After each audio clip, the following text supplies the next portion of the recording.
சட்டக்கல்லூரி மாணவர்களுக்கு ஆதரவு தெரிவிக்கும் பதாகைகளுடன் ஊர்வலமாக வந்த மாணவ அமைப்பினர் சென்னை மெரினா கடற்கரையில் உள்ள கண்ணகி சிலை அருகில் ஆர்ப்பாட்டத்தில் ஈடுபட்டனர்.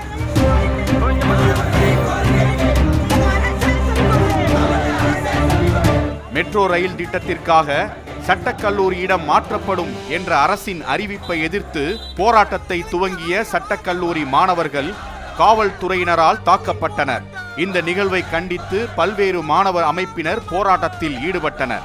மாணவர்கள் தங்களுடைய கோரிக்கையை கேட்கின்ற பொழுது மாணவர்களை அடித்து துன்புறுத்தியிருக்கிறார்கள் இந்த காவல்துறை வெறியர்கள். அந்த காவல்துறையினரை நாங்கள் வன்மையாக கண்டிக்கின்றோம். அதே வேளையிலே சென்னை சட்டக்கல்லூரி, அம்பேத்கர் சட்டக்கல்லூரி அதே இடத்தில் இயங்க வேண்டும். இது ஒரு புறம் இருக்க, பல்வேறு அரசியல் கட்சியின் தலைவர்கள் சட்டக்கல்லூரி மாணவர்களுக்கு ஆதரவான நிலைப்பாட்டையும் எடுத்துள்ளனர். இந்த நிலையில் போராட்டத்தில் ஈடுபட்ட மாணவர்களை காவல்துறையினர் கைது செய்தனர்.